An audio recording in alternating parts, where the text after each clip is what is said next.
They didn't just forget my seat at the baby shower, they deliberately erased my name from the table as if I never existed, to keep me out of their perfect photos. My mother banished me to the warehouse across the alley. She has no idea that rusted building actually belongs to me and holds the secrets to ruin them. When that heavy iron door opens, my sister's smile is going to die. My name is Adeline Sharp, and for the better part of my life, I have been the invisible scaffolding that held this family upright. I stood at the edge of the meticulously manicured lawn, my fingers tightening around the handles of a small, unpretentious paper gift bag. It contained a hand-knitted cashmere blanket, a soft, cloud-like thing I had spent 40 hours making, weaving my silent affection into every loop. It was a stupid gift. I knew that the moment I saw the mountain of silver-wrapped boxes towering on the gift table, each one screaming of designer labels and price tags that likely exceeded my rent, or at least the rent they thought I paid. The venue was the private garden of the St. Clair Country Club, a place that smelled of old money and freshly cut hydrangeas. The theme of the baby shower was Celestial Dreams, which apparently meant everything had to be white, gold, or a pale, sickly shade of beige. It was beautiful in the way a magazine spread is beautiful, cold, staged, and completely devoid of human warmth. I checked my watch. It was 12 minutes past 1 in the afternoon. I was 18 minutes early according to the invitation, but looking at the crowd, I felt like I was 10 years late to a party I was never actually invited to. My mother, Marla Sharp, was holding court near the Champagne Tower. She wore a structured cream dress that cost more than $2,000. Her hair sprayed into a helmet of blonde perfection that defied the gentle wind. She was laughing at something a woman in a wide-brimmed hat said, her head thrown back, exposing the long, elegant line of her neck. It was a practiced laugh. I had watched her rehearse it in the mirror when I was 12. When her eyes landed on me, the laughter snapped shut like a bear trap. She did not smile. She did not wave. She simply stared, her gaze raking over my dark gray trousers and simple black blouse. To her, I was a smudge of charcoal on a pristine white canvas. I walked toward her, forcing my posture to remain straight. My heart was doing a nervous, fluttery thing against my ribs, a conditioned response to being in her orbit. "You are here," Marla said when I was within earshot. It wasn't a greeting, it was an accusation. "Hi, Mom," I said, leaning in to offer a hug. She took a half-step back, skillfully avoiding my touch while pretending to adjust the diamond brooch on her lapel. "Careful, Adeline. You look like you have been walking through the city. I do not want dust on this fabric. It is silk." "I took an Uber," I said, lowering my arms. "I'm clean." "You are dressed like a funeral attendee," she critiqued, her voice low enough that the guests nearby heard only a pleasant murmur. "Look around you. Everyone is in pastels. We sent out a color palette with the invitations. Did you lose it again?" I hadn't lost it. I had ignored it because I refused to buy a new wardrobe for a 3-hour lunch. "I thought black was slimming," I deflected, trying to keep the mood light. Marla hummed, a dismissive sound that vibrated in her throat. "Where is your sister? She has been asking for her moisturizer." "I just got here. Mom, I haven't seen Brielle." "Well, find her. And try not to stand in the middle of the walkway. The photographer is trying to capture candid moments, and you are creating a shadow." I swallowed the lump in my throat and moved past her. This was the dynamic. It had always been the dynamic. I was the utility player, the one who fixed things, fetched things, and paid for things, while they were the stars of the show. I found Brielle near the floral archway. My younger sister looked radiant. I had to give her that. She was wearing a flowing goddess gown that draped over her baby bump, her hair cascading in soft, romantic waves. She was surrounded by 5 or 6 of her friends, all of whom looked like carbon copies of each other. Same glossy hair, same teeth whitened to a blinding degree. "Addie!" Brielle chirped when she saw me. She didn't move toward me, just extended a hand limply, expecting me to come to her. "You made it." "Happy shower." "Brie," I said, squeezing her hand. "You look beautiful." "I know, right? I feel huge. Though, like a whale. She turned to her friends, soliciting their disagreement. They immediately launched into a chorus of, "No, you're glowing, and you look tiny." Brielle basked in it, soaking up the praise like a lizard on a warm rock. Then her eyes flicked to the bag in my hand. "Is that my gift? It is so small." "It's special," I said. "I made it."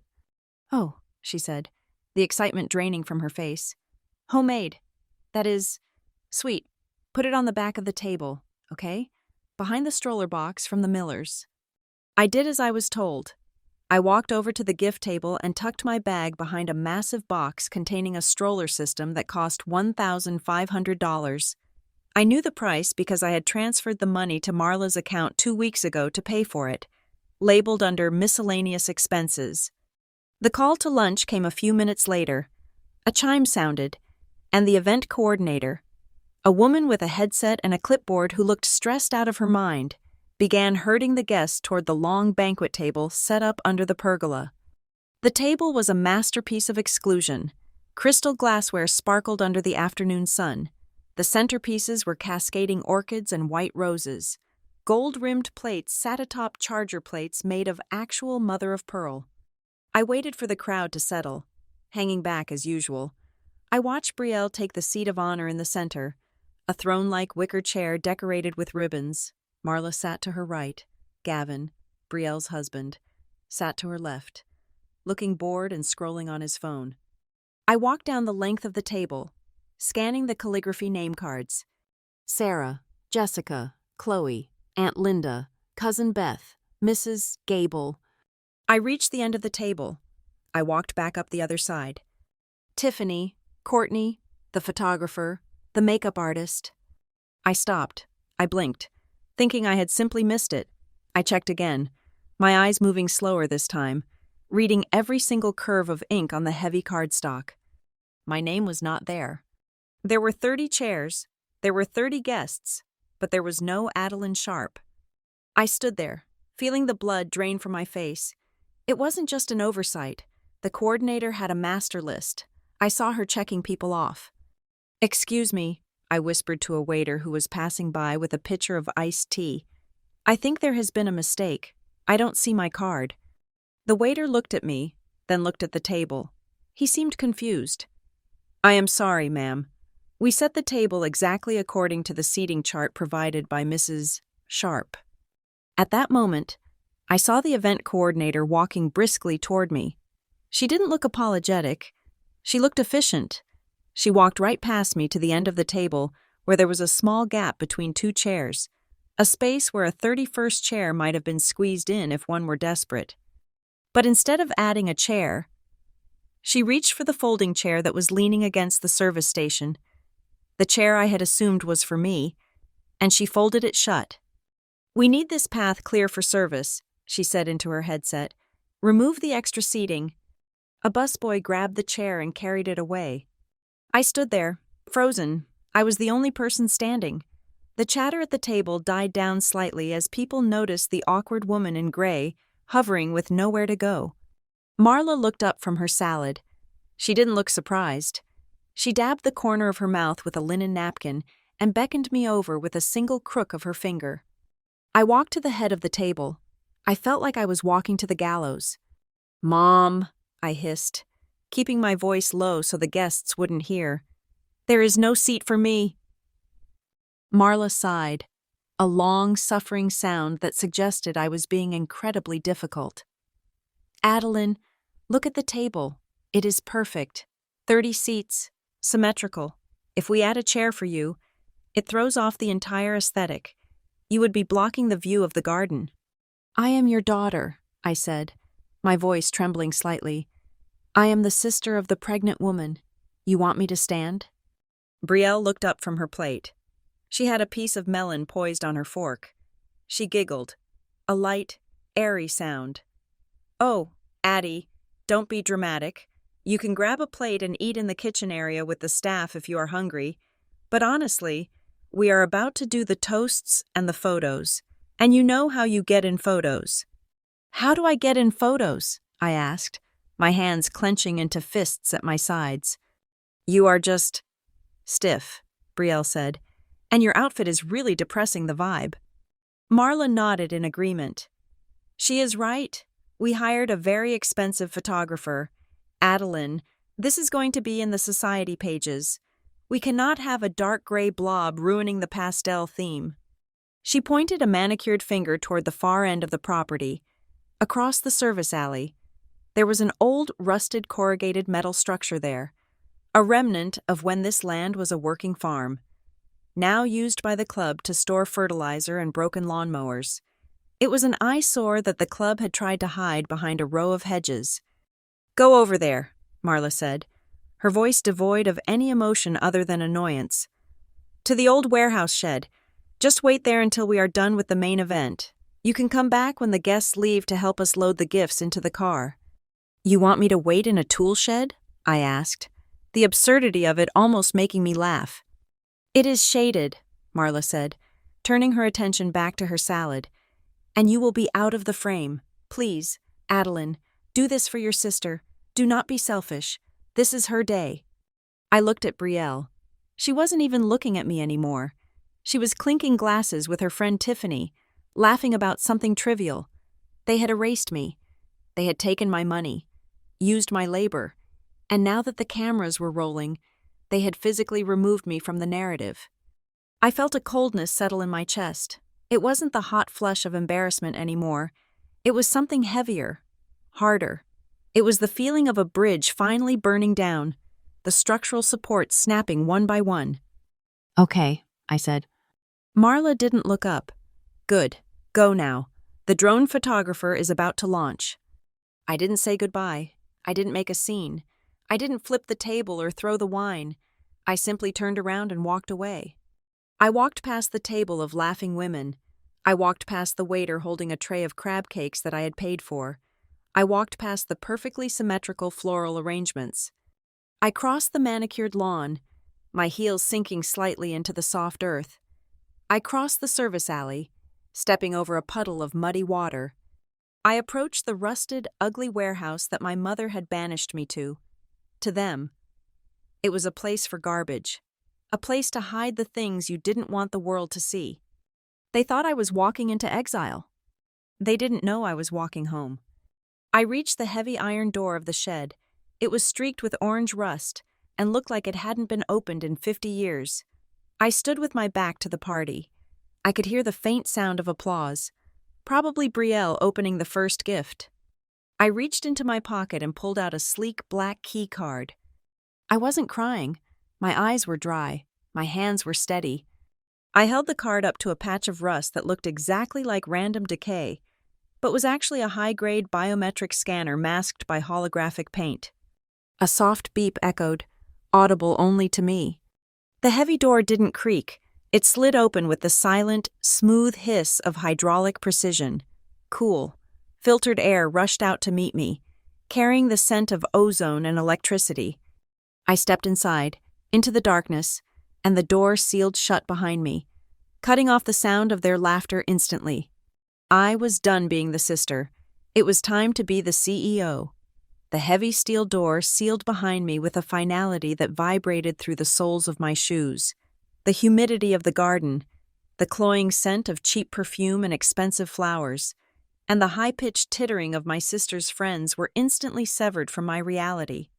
For a moment, I stood in total darkness. The air here was different. It was recycled, scrubbed clean of pollen and dust, chilled to a precise 68 degrees. It smelled of ozone and static electricity, the scent of a storm contained within a bottle. I waited for the scan. A beam of red light swept down from the ceiling, tracing the contours of my face, measuring the distance between my pupils, mapping the unique topography of my iris. It was invasive, clinical, and oddly comforting. It was the only thing in my life that saw me for exactly who I was, without bias or expectation. The darkness shattered. Hidden panels in the rusted corrugated walls retracted, revealing strips of high-intensity LED lighting that flooded the small inner vestibule with clinical white brilliance. The illusion of the derelict shed dissolved from the inside out. To the external world, this was a decaying relic of the industrial age, a blight on the landscape that the country club had been petitioning to have demolished for 5 years. To me, it was the service entrance to the nervous system of my empire. A synthesized voice, smooth and devoid of judgment, echoed from hidden speakers. "Identity confirmed. Welcome back, Director Sharp." I let out a breath I had been holding since I stepped onto the grass of the country club. My shoulders dropped 2 inches. The hunch I adopted around Marla, the protective posture of a child waiting to be struck, evaporated. I straightened my spine, adjusting the collar of my simple black blouse. It wasn't a funeral outfit anymore. In this light, under these conditions, it was exactly what it was designed to be, a uniform of command. I walked toward the far wall, which slid open silently to reveal a high-speed elevator.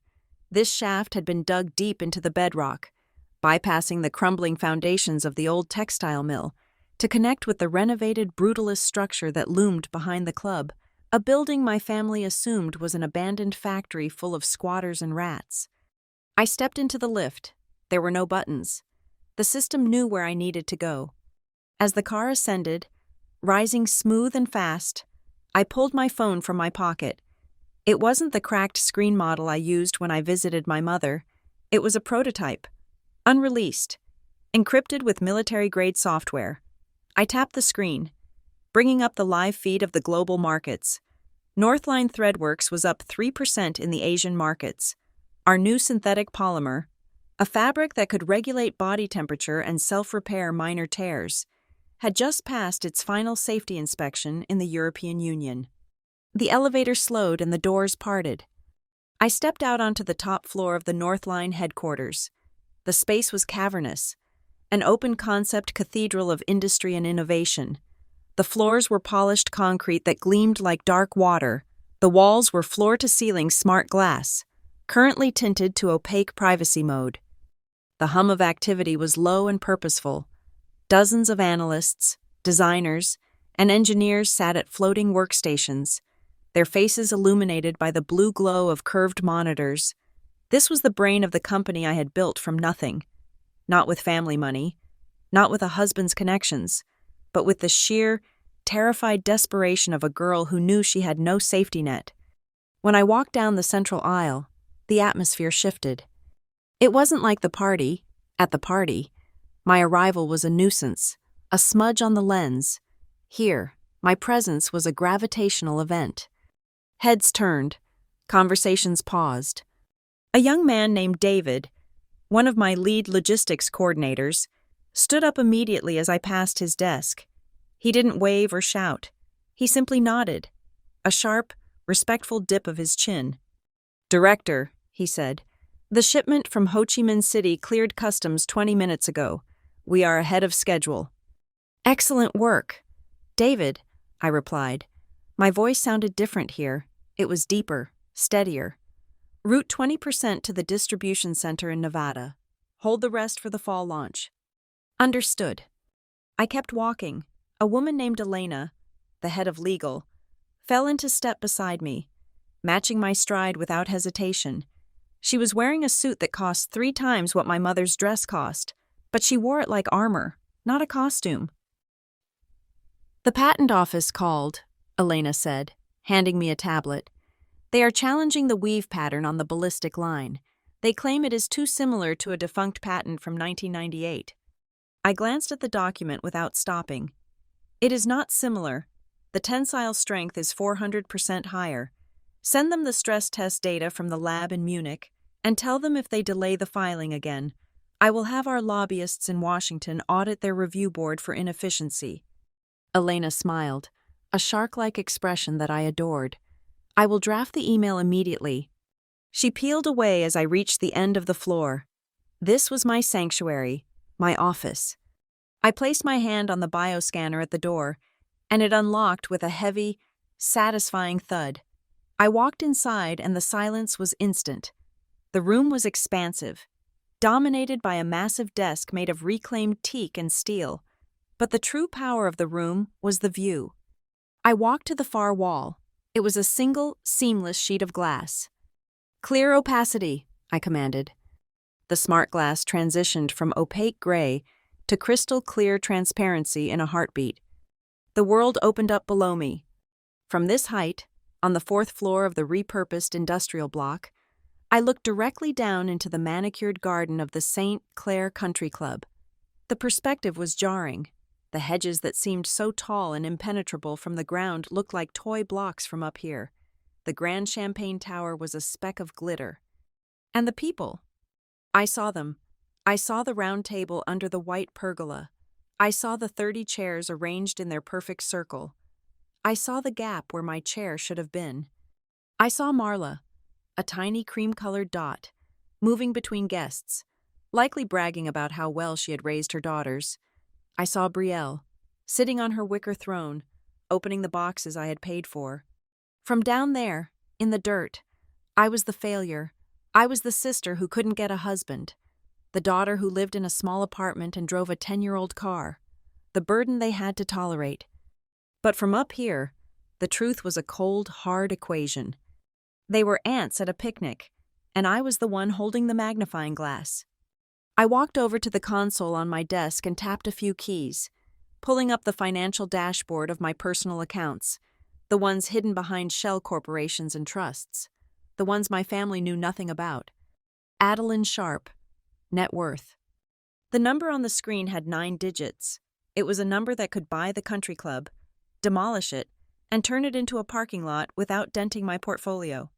I zoomed in on the live camera feed from the security cameras mounted on the exterior of my building, cameras that happened to be pointed directly at the alleyway and the garden beyond. On the screen, I watched the event coordinator scurrying around. I watched a waiter drop a fork.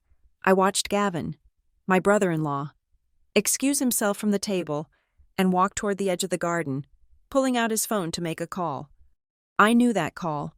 I knew exactly who he was calling because I had been tracking his frantic attempts to secure a loan for the past 3 weeks. He was drowning in debt, gambling away money he didn't have on crypto schemes that had crashed and burned 2 months ago.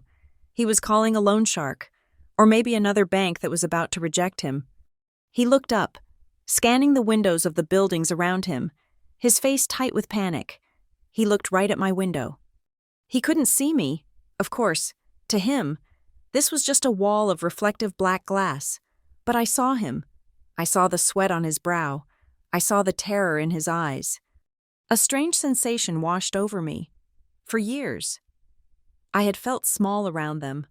I had let them edit me out of the picture because I thought I needed their permission to exist. I thought if I just gave a little more, paid one more bill, swallowed one more insult, they would finally pull out a chair for me. But looking at them now, shrinking in the shadow of the empire I built while they were busy judging my shoes, I realized something that made my pulse steady and my hands calm.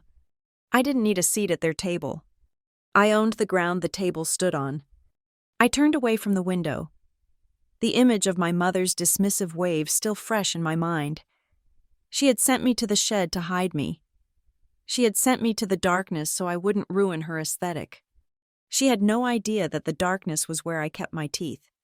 I sat down in my leather executive chair, the leather creaking softly. It was time to work. I had a company to run. I had a merger to finalize. And I realized, as I opened a specific folder on my encrypted drive labeled Family Assets, I had a lesson to teach. The folder contained everything. The deed to the house my mother lived in, which was technically owned by a trust I controlled, the car payments for Brielle's Range Rover, which were auto-debited from a secondary account I funded, the scholarship that paid for Gavin's MBA, which was actually a grant from my charitable foundation. I looked at the cancel button next to the recurring transfer for the baby shower venue deposit. The final payment was scheduled to process in exactly 10 minutes. If it failed, the venue policy was strict, immediate cessation of service. I hovered my finger over the mouse. They wanted me to be invisible? Fine. I would give them the invisibility they craved. I would withdraw the only part of me they actually valued, my invisible money. "David," I said, pressing the intercom button. "Yes, Director?" "Get me the current billing status for the St. Clair Country Club event in the garden. And David?" "Yes?" "Prepare a full audit of all outgoing personal transfers from the holding company. I want to know exactly how much charity we have dispensed in the last 5 fiscal years." "Right away, Director." I leaned back, spinning the chair slowly to face the window again. Down below, the party was in full swing. They were raising their glasses for a toast. Marla was beaming. Brielle was laughing. I watched them with the dispassionate curiosity of a scientist observing bacteria in a petri dish. "Enjoy the champagne," I whispered to the empty room. "It is the last thing you will ever taste on my dime." I opened the digital dossier on my desktop, the file path simple and unassuming. Personal expenditures, subcategory, family assistance. It was a folder I had created 5 years ago, back when Northline Threadworks was just moving out of the garage phase and into its first real warehouse. Back then, I had felt a swelling sense of pride every time I moved money into this folder. It felt like duty. It felt like love. I was the capable one, the one who had made it, and sharing that bounty felt like the right thing to do. I had convinced myself that their requests were temporary, that they were just going through a rough patch, and that my success was the raft that would carry us all to shore. Now, staring at the raw data spread across the high-definition monitor, I realized I had not been building a raft. I had been feeding sharks. The spreadsheet was an endless cascade of rows and columns, a waterfall of red numbers that represented my blood, sweat, and sleepless nights. I scrolled down, the mouse wheel clicking softly in the silence of my office. March 3rd, mortgage supplement for Marla Sharp, $4,200. March 10th, vehicle lease payment for Brielle Sharp, $980. March 15th, business loan for Gavin Cross, $12,000. I paused on that last one. Gavin had called me late one night, his voice thick with a panic that sounded genuine, claiming he needed capital for a guaranteed investment in a logistics startup. He swore on his unborn child's life that he would pay me back with 10% interest within 90 days. That was 6 months ago. The repayment column next to his name remained blank, a white void of broken promises. I kept scrolling. The sheer volume of the transfers was nauseating. It wasn't just big-ticket items. It was everything. Netflix subscription, Uber Eats charges, Nordstrom Rack, Sephora. My credit card, the black Amex I had given Marla for emergencies only, had been used to buy a $1,500 handbag 3 days ago. Apparently, a designer purse was an emergency. And then, I saw it. The line item that made my breath hitch in my throat and turn into a jagged shard of ice. May 22nd. St. Clair Country Club, event deposit and catering retainer, $8,500. I stared at the screen, blinking slowly. I had paid for it. I had paid for the white hydrangeas. I had paid for the mother-of-pearl charger plates. I had paid for the champagne tower Marla was currently drinking from. I had paid for the very chair that the event coordinator had folded up and taken away, because I didn't fit the aesthetic. The irony was so sharp it could have cut glass. I wasn't just the uninvited guest. I was the host. I was the patron saint of my own humiliation. I leaned back in my chair, the leather groaning under the sudden shift of my weight. Memories began to flash through my mind, not as the warm, nostalgic vignettes of a loving family, but as forensic evidence of a long con. I remembered a call from 3 years ago. It was 2 a.m. My phone had buzzed on the nightstand, jolting me out of a deep sleep. It was Marla. She was crying, hysterical, her words slurring together. She told me the bank was threatening foreclosure. She said Dad had left a mess behind, that she was going to be on the street. I had wired $20,000 before the sun came up. I didn't ask for paperwork. I didn't ask to see the foreclosure notice. I just paid it. 2 weeks later, she posted photos from a much-needed soul-searching trip to the Amalfi Coast. She was wearing new jewelry. I remembered the time Brielle totaled her car. She called me, not to ask if I was okay, but to scream about how unfair her life was and how she couldn't get to her yoga instructor training without a vehicle. I bought her the Range Rover the next day. She hugged me then, a quick, one-armed squeeze. She told me I was the best big sister ever. That title had a price tag, $55,000. Every smile, every inclusion, every moment of affection I had received from them in the last decade had been transactional. I was not a daughter. I was not a sister. I was an ATM with a pulse. I was a resource to be mined until the vein ran dry. And today, they had decided that the mine was ugly. They wanted the gold, but they didn't want to look at the dirt it came from. My eyes drifted back to the live feed of the garden party. Brielle was opening a large box now. It was the crib, the high-end organic walnut crib that I knew cost $3,000, because I had sent the link to Marla when she asked for suggestions on what to buy. Marla was clapping her hands, taking credit for the gift. Brielle was wiping a tear from her eye, mouthing, "Thank you, Mom." The rage that filled me wasn't hot. It was absolute zero. It was the temperature of deep space. "David," I said, my voice steady, though it felt like it was coming from someone else. The intercom beeped. "Yes, Director."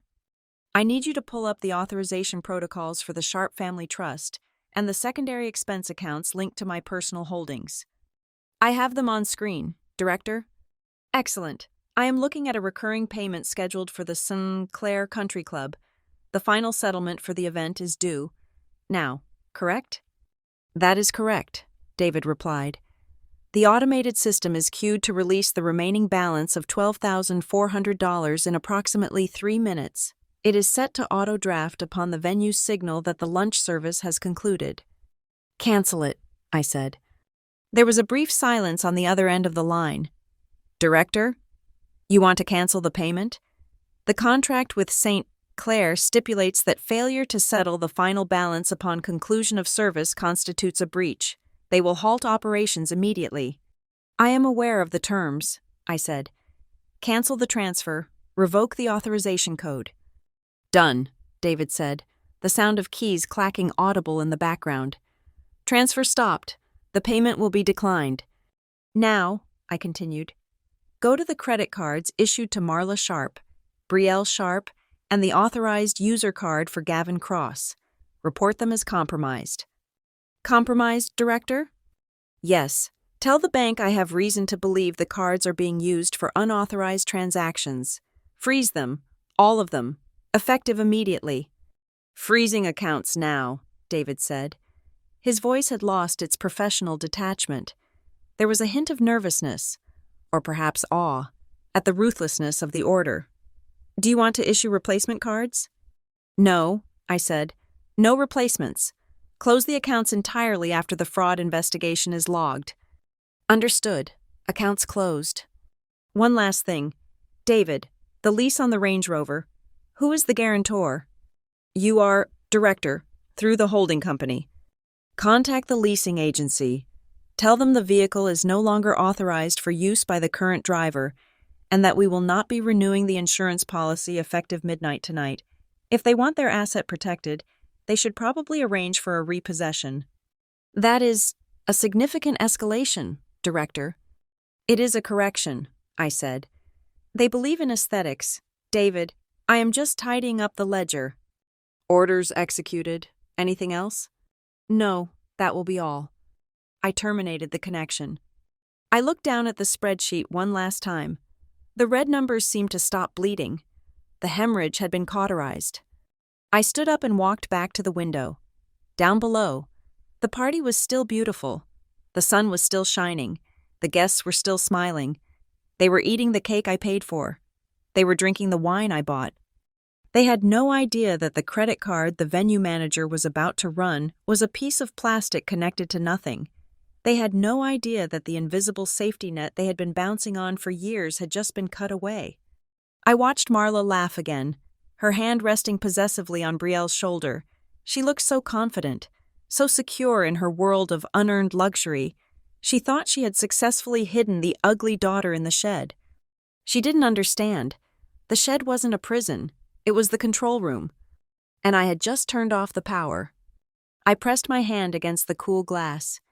"You wanted a picture-perfect life," I whispered. "Let us see how it looks when you have to pay for the frame." The digital clock on the wall flicked over. 1:32 p.m. The venue manager, a man in a sharp tuxedo, was walking out of the main clubhouse building. He was carrying a portable card reader and a folio with the final bill. He looked polite, professional. He was heading straight for Marla. My heart didn't race. My palms didn't sweat. I felt a strange, serene clarity. This was what happened when you pushed the person who held up the sky. Eventually, they just put their arms down. And then, you had to deal with the weight of the heavens crashing down on your head. I watched as the manager stepped onto the grass. I watched him approach my mother. I watched the smile on her face falter, just for a fraction of a second, as he interrupted her conversation. The first domino had just tipped over. I stood high above them, encased in silence and glass, waiting to hear the crash. From my vantage point behind the tempered glass on the 4th floor, the scene unfolding below looked like a silent film of a disaster. I did not need audio to understand the language of panic. I had grown up fluent in it, studying it on my mother's face every time a bill collector called the house phone. The venue manager, a man whose posture suggested he had dealt with far more important people than the Sharps, approached the head table. He did not bow. He did not smile. He held the leather folio against his chest like a shield.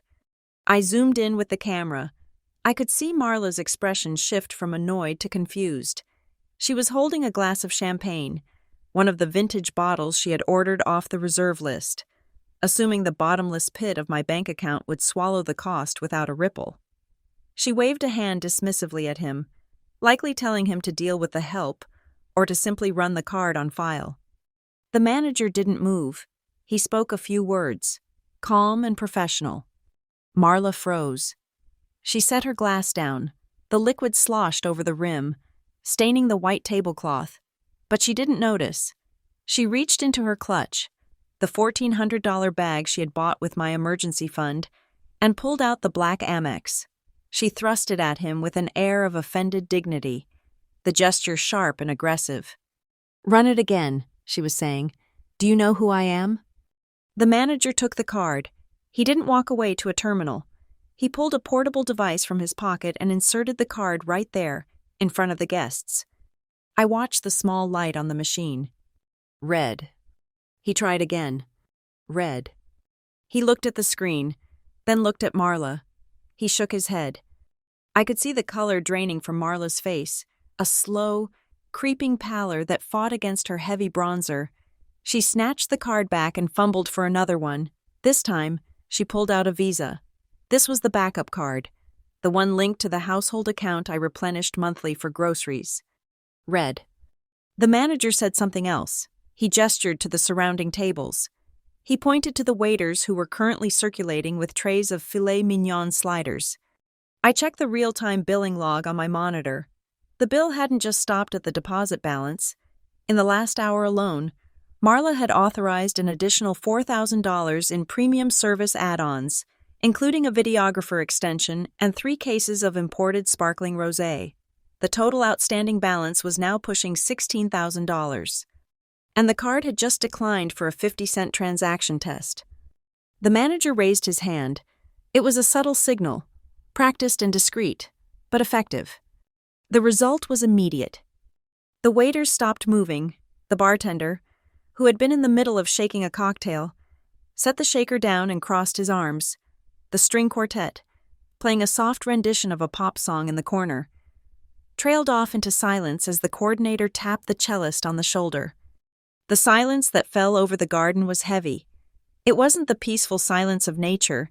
It was the suffocating silence of a credit limit being hit at high speed. Guests began to look around. A woman in a pink hat leaned in to whisper to her neighbor. Heads turned toward the head table. The whispers started as a low hum and quickly grew into a buzzing hive. Why did the music stop? Is there a problem? Look at Marla's face. Brielle, who had been busy posing with a onesie for the photographer, finally noticed the shift in atmosphere. She looked at the waiters, then at her mother. She stood up, her goddess gown flowing around her, and waddled over to Marla. I saw her mouth the words, "What is going on?" Marla was frantic now. She was digging through her purse, pulling out loyalty cards, library cards, anything that looked like plastic. She turned to Gavin. Gavin looked like he wanted to dissolve into the grass. He knew. He knew exactly why the cards weren't working. He patted his pockets, pulling out his wallet, but he didn't offer a card. He knew his own accounts were empty shells.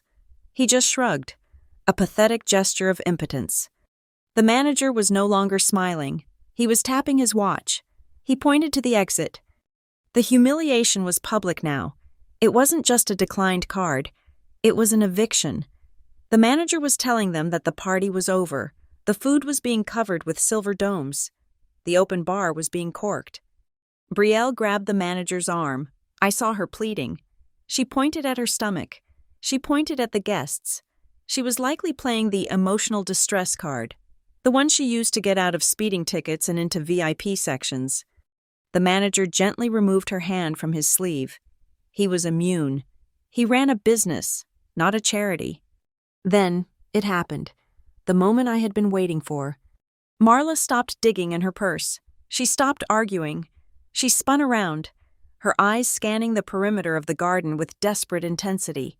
She looked past the guests, past the floral arrangements, past the embarrassment. She was looking for the safety net. She was looking for the checkbook. She was looking for me. Her eyes locked onto the rusted shed across the alley. She said something to Brielle, pointing a shaking finger toward the metal structure where they had banished me an hour ago. Adeline.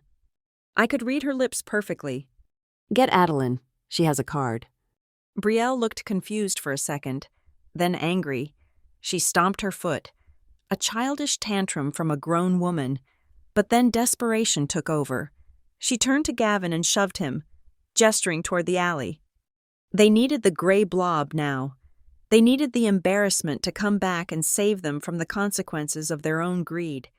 They were willing to tolerate my presence if it meant I could pay the bill. I stood up from my chair. The show was entering its final act. I walked to the door of my office. I didn't rush. I paused to check my reflection in the dark glass of the wall. I looked impeccable, cold, sharp. I picked up my phone and sent a single text message to the venue manager.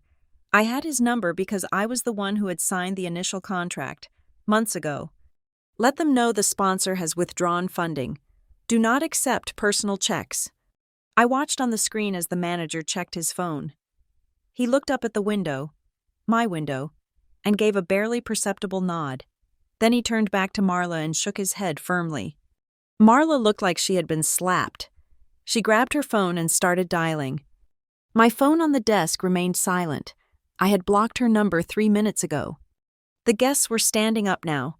Some were collecting their purses. The whispers were loud enough that I imagined they could almost reach the 4th floor. The illusion of the perfect family had shattered. The Celestial Dreams theme had turned into a nightmare of bouncing checks and declined transactions.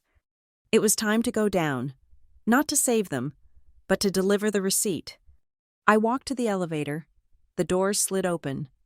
"David," I said into my headset as the elevator began its descent. "Prepare the legal team and have security on standby in the lobby. I have a feeling my sister's husband might try something foolish when he realizes the game is up." "Copy that, Director," David replied.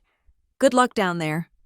"I do not need luck," I said, watching the floor numbers count down. "I have the ledger."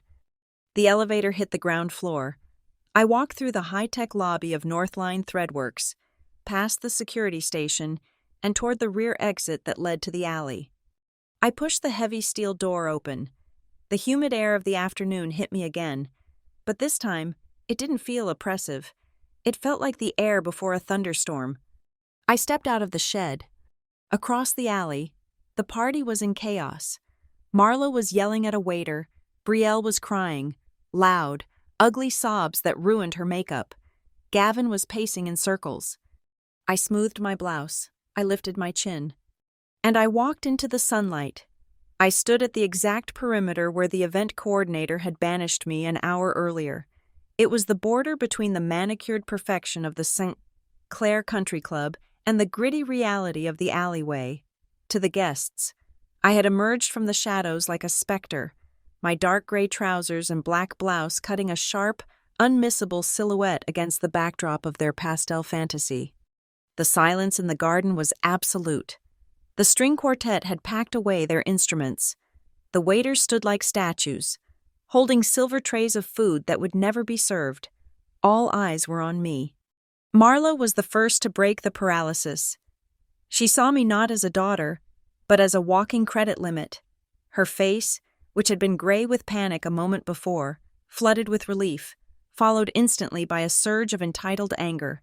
She marched across the grass, her heels sinking into the turf, abandoning her guests without a second glance. "Adeline," she hissed, her voice pitched low but carrying the distinct frequency of a command. "Where have you been? Do not just stand there. Come here and fix this." I did not move. I kept my hands clasped loosely behind my back, a posture of relaxed authority I used in boardrooms when a competitor was trying to bluff. "Fix what, Mother?" I asked. My voice was calm, clear, and loud enough to travel to the nearest table of guests. Marla reached me, her hands fluttering nervously. "The machine. The bank system is down. It is a glitch. Give the manager your card. The black one. We can sort out the transfer later. But you need to pay the bill now before these people start leaving." She reached out, expecting me to open my purse. She expected the reflex. She expected the obedience. I took a half step back, letting her hand grasp at empty air. "There is no glitch," I said. Marla froze. "What?" I said, "There is no glitch. The cards were declined because I canceled them. The bill was rejected because I revoked the funding." For a second, she stared at me as if I were speaking a foreign language. The concept was so alien to her worldview that her brain refused to process it. Adeline pays. Adeline fixes. That was the law of gravity in the Sharp household. Then, the realization hit. Her eyes widened, and the shock turned into pure venom. "You did this?" she screeched. The veneer of the sophisticated socialite cracked and fell away, revealing the desperate grifter underneath. "You embarrassed us on purpose? Are you insane?" The commotion drew Brielle. She waddled over, her face blotchy with tears, her goddess gown trailing in the dirt. Gavin trailed behind her, looking pale and nauseous. "Addie, what is she talking about?" Brielle demanded, her voice shrill. "The manager says we have to leave. He says the check bounced. Why would you do that?" "I was simply following instructions," I replied, my gaze shifting from my mother to my sister. "You told me I did not fit the aesthetic. You said I was a dark gray blob ruining the frame. You removed my seat. You removed my name. You told me to go to the shed so I would not spoil the picture." I paused, letting the words hang in the humid air. The guests at the nearby tables were leaning in, their sham politeness forgotten in the face of raw drama. "I realized you were right," I continued. "I do not fit the picture, and neither does my money. So, I removed both." "You are selfish," Brielle screamed. She stamped her foot, a petulant child in a 30-year-old body. "This is my baby shower. This is the most important day of my life, and you are ruining it because you are jealous. You are jealous because I have a husband and a baby and you have nothing but that stupid little job." "Jealous," I repeated, tasting the word. It was so absurd it was almost funny. "Yes, jealous," Marla joined in, sensing an angle of attack. "Look at you. You are bitter. You cannot stand to see your sister happy. So you pull a stunt like this? After everything we have done for you? We let you be part of this family. We let you come today." "You let me come," I said, my voice dropping an octave, becoming harder. "You let me come to the party I paid for." "That is a lie," Gavin spoke up, trying to defend his wife's honor, though his voice wavered. "We paid for this. It is our party." I turned my eyes to Gavin. He flinched physically, as if I had raised a hand. "Is that so? Gavin?" I asked. I reached into my pocket and pulled out my phone. I didn't need to look at the screen. I knew the data by heart. "Shall we review the ledger?" I stepped past Marla, walking toward the center of the gathering. I wasn't shouting. I was presenting a quarterly report, I addressed the guests directly, breaking the fourth wall of their social performance. The deposit for this venue, I stated clearly, $8,500, paid by Adeline Sharp on May 22nd. I turned to point at the elaborate floral archway. The florist bill, $4,200, paid by Adeline Sharp on June 1st. I pointed at the stroller box that was still sitting on the gift table. The Bugaboo Fox 5 stroller system, $1,490, paid by Adeline Sharp. Brielle gasped. "Stop it, shut up." But I didn't stop. I turned to Marla. "The dress you are wearing, Mother, the Oscar de la Renta silk blend, $2,800, charged to my secondary Visa card 3 weeks ago. You told me it was for home repairs." Marla's hand flew to her throat, clutching the pearls I had also likely paid for. The guests were no longer whispering. They were staring in horrified silence. This was not just a family spat. This was a forensic dissection of their lifestyle. "And you, Gavin," I said, turning to the man who was currently trying to hide behind his pregnant wife. "Shall we talk about the $12,000 you borrowed for your investment 6 months ago? Or the monthly payments on the Range Rover that is parked in the valet lot? $980 a month, every month, for 2 years. "That is private," Gavin shouted, his face turning a blotchy red. "It stopped being private when you erased my name from the table," I said. "You wanted a vacation from me? You wanted me out of the frame? Congratulations, you have your wish." I held up the phone, showing the banking app screen to the nearest table. The balance on the connected family account read 0. "I have just closed the Bank of Adeline," I announced. "The cards are dead, the accounts are frozen, the lease on the car is terminated effective midnight." I looked at Brielle. She was shaking, her hands clutching her stomach. But how are we supposed to pay for this?" she whimpered, gesturing to the half-eaten lunch and the open wine bottles. "The bill is $16,000. "I suppose you will have to act like a real family," I said, throwing their earlier words back at them. "Real families share burdens. Maybe you can pool your resources. Perhaps Marla can return the dress, or Gavin can dip into his successful business earnings." The silence that followed was deafening. Everyone knew Gavin had no earnings. Everyone knew Marla had no savings. "You cannot do this," Marla whispered. It wasn't a command anymore. It was a plea of pure terror. "Adeline, please, the embarrassment. Think of the reputation. Just pay the bill. We can talk about this later. I will make them put a chair for you, right now. We will put a chair right next to me." She gestured frantically to the busboy who was watching the scene with wide eyes. "Get a chair! Get a chair for my daughter!" I looked at the spot next to her, the empty space. "I do not want the seat, Mother," I said softly. "It is too expensive." I waited. I gave them one final chance. One moment where they could have said, "We are sorry. We were cruel. We love you more than the money." But they didn't. Marla just looked at the venue manager, who was approaching with security. Brielle was sobbing about her party being ruined. Gavin was furiously typing on his phone, likely trying to transfer money from accounts that no longer existed. Not one of them looked at me with anything other than hatred and greed. They didn't mourn the loss of their sister or daughter. They mourned the loss of their financing. "You are a monster," Brielle spat out, her face twisted and ugly. "I hope you die alone in that warehouse."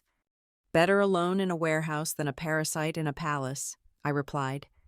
I turned my back on them. It was the hardest and easiest thing I had ever done.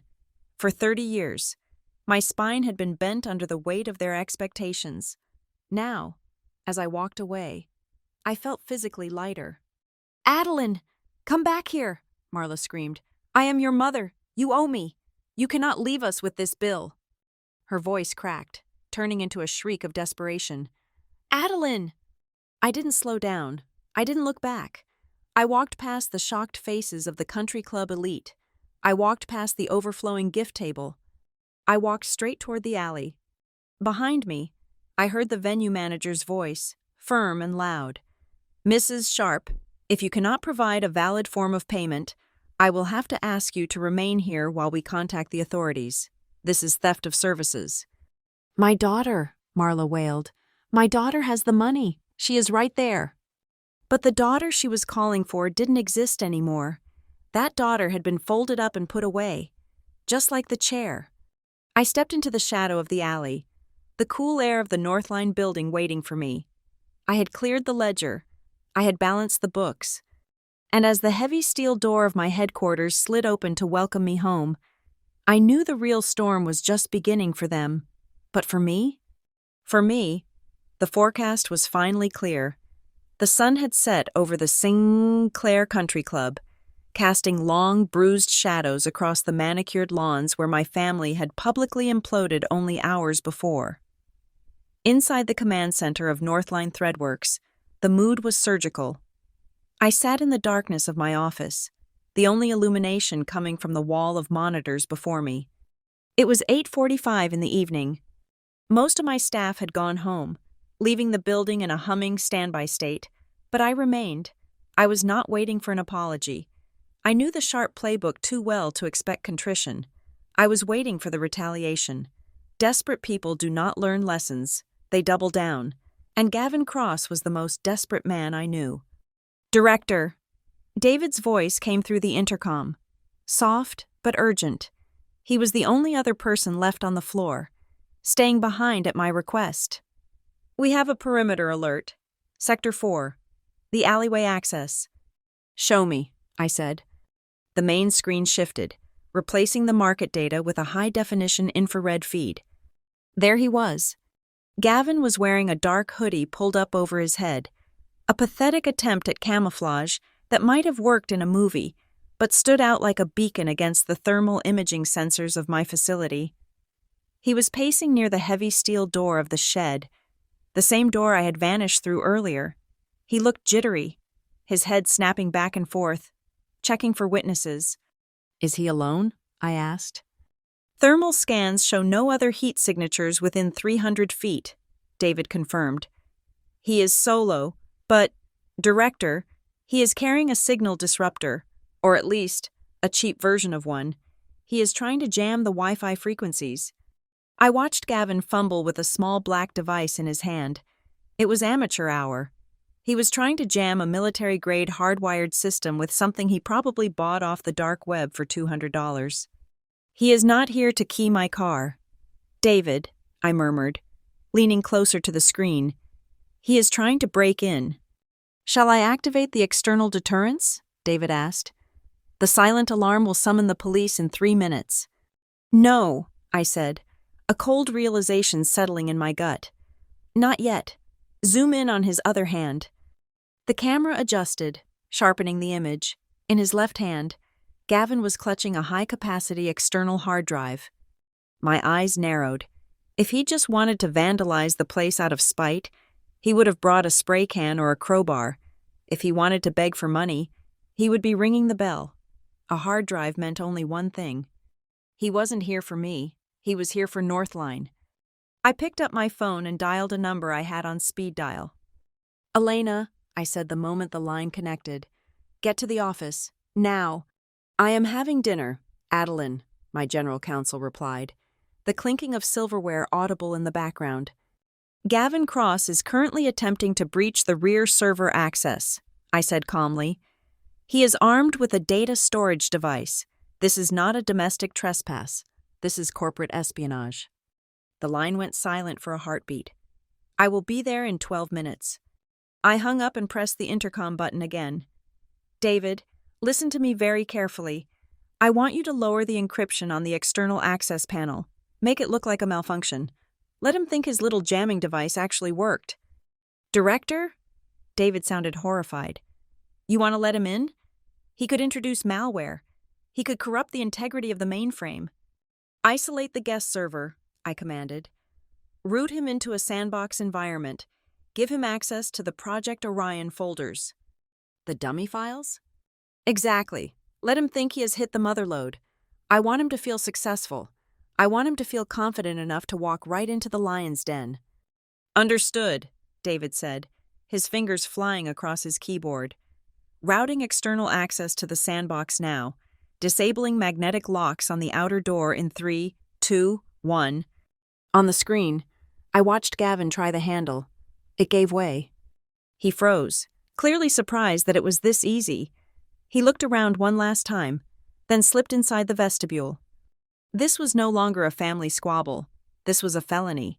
If Gavin had just come to scream at me, I might have just had security escort him off the property. But he was trying to steal my life's work. He was trying to take the technology I had bled for, the proprietary weaving algorithms, the patent-pending polymer formulas, and sell them to the highest bidder to cover his gambling debts. I knew exactly who he was working with. There had been rumors of a competitor in Shenzhen looking for a shortcut to replicate our thermal fabric. Gavin must have reached out to them, or they to him. He was trading my blood for his bail money. "He is inside," David reported. "He is bypassing the elevator. He is taking the service stairs. He is heading for the server room on the second floor." "Let him go," I said. "Do not engage." I stood up and walked to the mirror in the corner of my office. I smoothed my hair. I adjusted my cuffs. I looked into my own eyes and saw something that frightened me slightly. There was no sadness left. The sister who had knitted a blanket for her nephew was gone. In her place was a CEO protecting her shareholders. Gavin had made his choice. He had decided that I was not a person, but a resource to be exploited. First my bank account, now my intellectual property. I walked out of my office and headed for the conference room adjacent to the server block. It was a room with walls of switchable glass, walls that could turn from opaque to clear with the touch of a button. "David, invite him in," I whispered into my headset. "He is at the server room door," David replied. "He is plugging in. He is initiating a download." I checked the time. Elena would be here in 8 minutes. "Let the download run," I said. "Let him fill that drive. Give him the schematics for the 1999 Loom prototypes. Give him the rejected marketing budgets. Give him everything that looks important but is worth absolutely nothing." I could see the transfer bar on my secondary monitor. Gavin was greedy.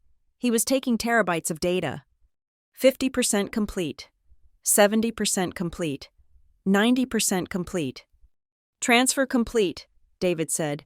"He is disconnecting. He is moving." "Where is he going?" He is coming upstairs," David said. "He is heading for the executive suite." Of course he was. He wasn't content with just the theft. He wanted to leave a message, or perhaps he thought he could find a physical checkbook in my desk. He was arrogant enough to think he had ghosted through my systems unseen. I sat down at the head of the long obsidian conference table. The room was dark, lit only by the ambient city glow filtering through the blinds. I tapped the control panel on the table surface. The glass walls turned opaque. The door locked. I waited. I heard the footsteps in the corridor. They were heavy, unrefined. He wasn't sneaking anymore. He thought the building was empty. The door handle to the executive suite rattled. Locked. He paused. I could hear him breathing heavily on the other side of the door. Then, the sound of a keycard. I smiled. He must have swiped Marla's old emergency card from her purse. He didn't know I had deactivated it hours ago. "Beep, red light." He tried again. "Beep, red light." "Damn it," I heard him mutter. "David," I said softly, "open it." The lock clicked. The door swung open. Gavin stepped into the reception area of the executive suite. He looked wild. His eyes were bloodshot. His shirt soaked with sweat. He clutched the hard drive against his chest like a holy relic. He moved toward my office door, but then he saw the light spilling from under the conference room door. Curiosity, the fatal flaw of every amateur criminal, pulled him toward it. He pushed the conference room door open. I did not turn on the lights immediately. I let him step fully into the room. I let the door click shut behind him, the magnetic lock engaging with a sound like a gunshot. "Hello, Gavin?" I said from the darkness. He jumped, nearly dropping the drive. "Who is there?" "The person who paid for your MBA," I said. "The person who paid for your wedding. The person whose house you just broke into." I pressed the button on the console. The overhead lights slammed on. Stark. Blinding. Interrogation-grade white light. Gavin threw his hands up to shield his eyes. When he lowered them, he saw me. I was sitting at the head of the table, hands folded. Behind me, the large screen on the wall was displaying a live feed of him breaking into the alley door, a time-stamped log of his unauthorized login, and a list of the files he had just stolen. "Adeline," he stammered, his voice cracking. I was looking for you. I was worried." "You were worried," I repeated flatly. "So you bypassed a security checkpoint, jammed a signal, and downloaded 3 terabytes of corporate data onto a personal drive?" He looked down at the drive in his hand, then quickly shoved it into his pocket. This is nothing. Just family photos. I wanted to save the photos from the cloud before you cut us off." "Lying to a federal investigator is a separate crime. Gavin," I said, "I would suggest you stop talking before you add perjury to the list." "Investigator?" He laughed, a nervous, high-pitched sound. "Come on, Addie, stop the drama. It is just us. Family. Look, I know we messed up today. Marla was out of line. But you have to understand. The pressure. The baby." "The baby?" I interrupted. "You are going to bring Brielle's unborn child into this conversation? The child whose father is currently committing a felony that carries a minimum sentence of 10 years in a federal penitentiary?" Gavin's face went white. "Felony? You are crazy. I walked into my sister-in-law's office." "You walked into a defense contractor's secure server room," I corrected him. "Northline holds contracts with the Department of Defense for ballistic fabrics. Do you know what they call unauthorized access to our servers? They do not call it trespassing. They call it treason." It was a slight exaggeration. The files he stole were commercial, not military. But Gavin didn't know that. Fear, cold and absolute, washed over him. I didn't know," he whispered. "Ignorance is not a defense," I said. At that moment, the door behind Gavin opened. Elena walked in. She was wearing a trench coat over her dinner dress, carrying a briefcase. She didn't look at Gavin. She walked straight to the table, set her briefcase down, and clicked it open. "Counsel," I said. "Thank you for coming." "Director?" Elena nodded. She pulled out a document and a pen. She finally turned to Gavin, looking at him as if he were a stain on the carpet. "Mr. Cross, my name is Elena Vance. I am the General Counsel for Northline Threadworks. I am currently recording this interaction." Gavin looked between us, the trap finally becoming visible to him. "Adeline, please, do not do this. If I get arrested, Brielle, the stress will kill her. She could lose the baby." "You should have thought about that before you picked up the hard drive," I said. "I can give it back." He fumbled in his pocket, pulling the drive out and slamming it on the table. "Here, take it. I didn't take anything. It was just, I was desperate. Addie, I owe money to bad people. They said they would hurt me. And instead of coming to me for help, instead of asking the woman who has supported you for years, you decided to rob me." I said. "You decided to sell me out." "I had no choice." "We always have a choice," I said, standing up. "I chose to be the sister who stayed in the shadows and paid the bills. You chose to be the thief."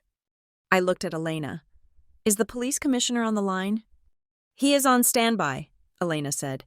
"We also have the FBI Cybercrimes Division contact ready." Gavin fell to his knees. It was a pathetic sight. The man who had sat at the head of the table at lunch, laughing while my chair was taken away, was now sobbing on my conference room floor. "Please," he begged. "Anything. I will do anything. Do not call the feds. It will destroy my life." I walked around the table until I was standing right in front of him. I looked down. "You are right. Gavin, it will destroy your life. It will destroy your reputation. It will leave my niece or nephew with a father in prison." I paused. "And that is the only reason you are not in handcuffs right now."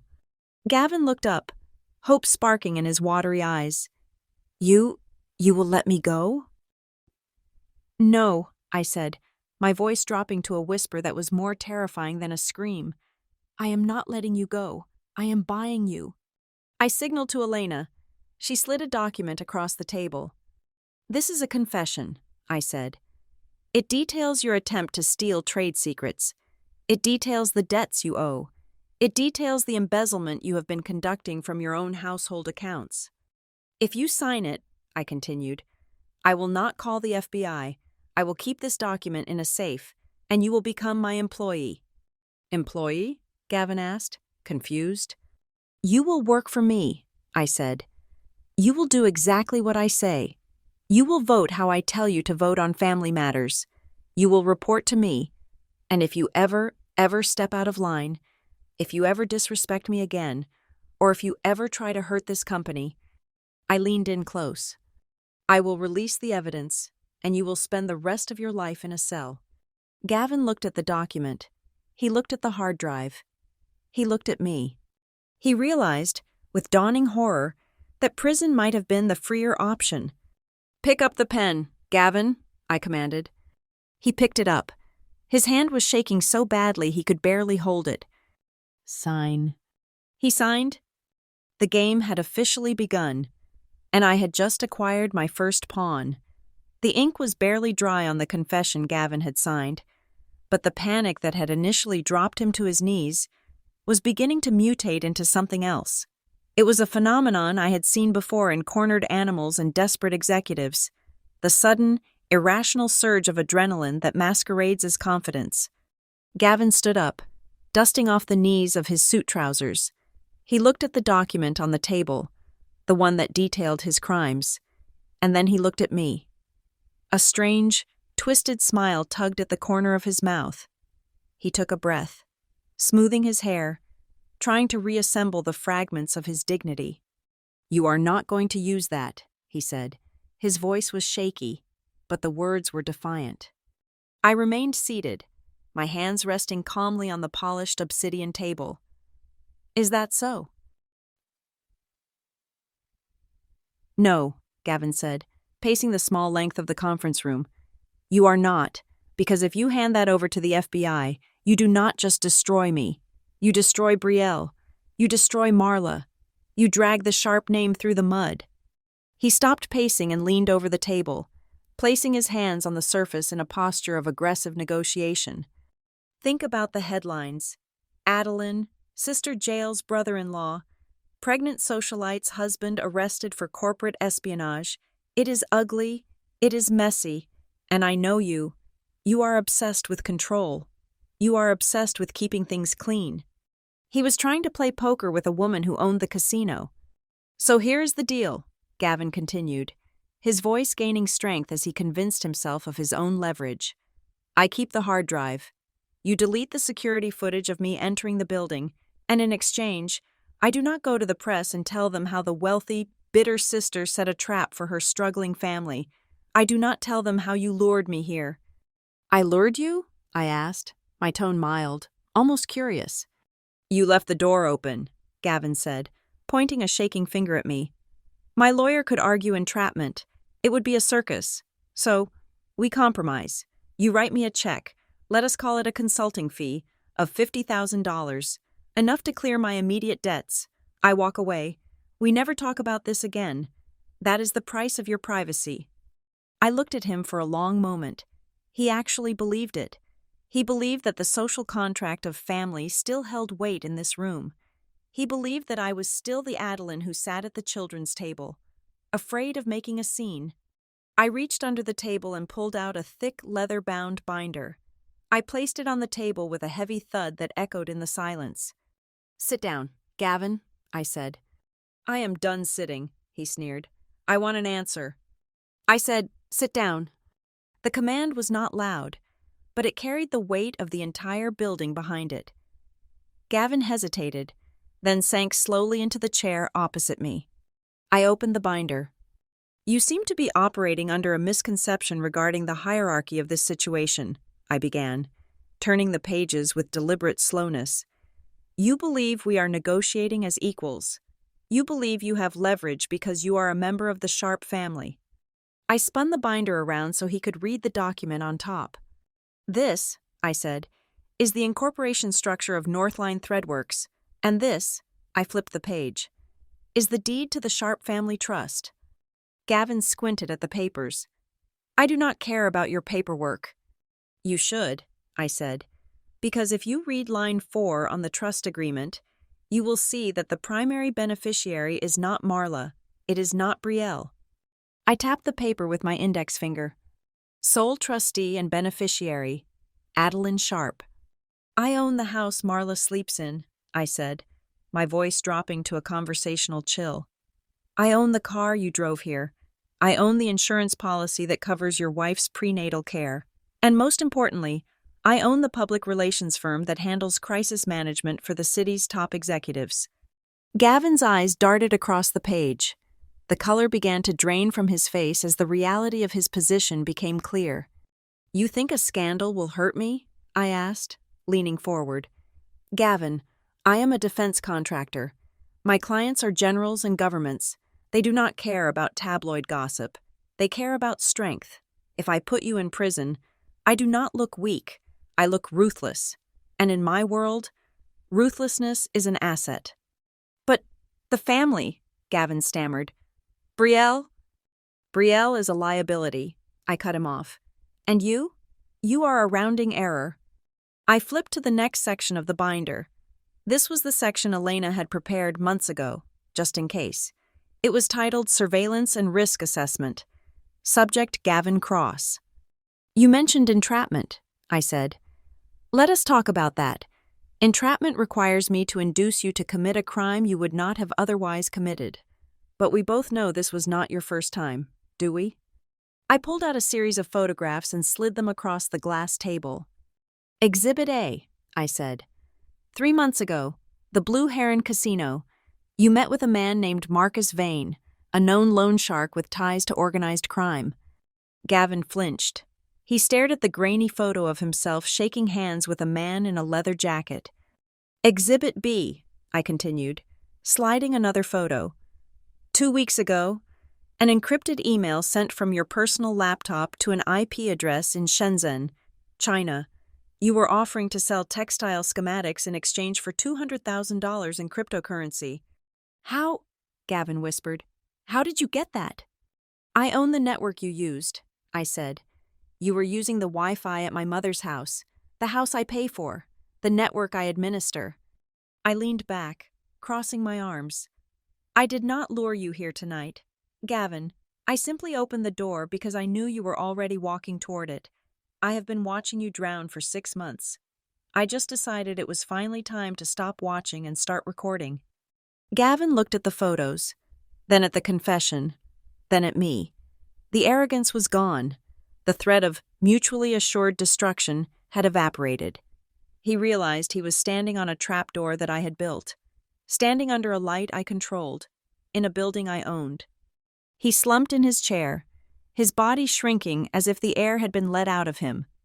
They are going to kill me, he whispered. It wasn't a figure of speech. His voice was thick with genuine, mortal terror. Who? I asked. Vane, Gavin said, tears welling up in his eyes. And the people in Shenzhen. I took an advance. Adeline, I took $50,000 up front. I promised them the Project Orion files by midnight tonight. If I do not send the data... He choked on a sob. They said they would come to the house. They know where we live. I know, I said. Gavin looked up, shocked. You know? I know everything, I replied. Why do you think I hired private security to sit outside Marla's house starting an hour ago? Why do you think I had Brielle's phone cloned so I could track her location? I stood up and walked to the wall of glass. I pressed a button, and the opaque frost cleared, revealing the dark, humming floor of my company. I am not a monster. Gavin, I said, my back to him. I protected the family from your incompetence, but I did not do it for you. I did it because I refused to let my assets be damaged by your stupidity. Please, Gavin begged, slipping out of his chair and dropping to his knees again. This time, there was no pretense of dignity. Help me. I will do anything. I will sign anything. Just do not let them hurt me. Do not send me to prison. I turned around to face him. He looked pathetic.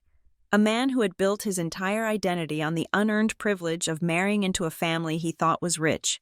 only to find out he was robbing the wrong sister. "You have already signed," I reminded him. "You belong to me now." "I know," he sobbed. "I know. Just tell me what to do." "First," I said, "you are going to unlock your phone.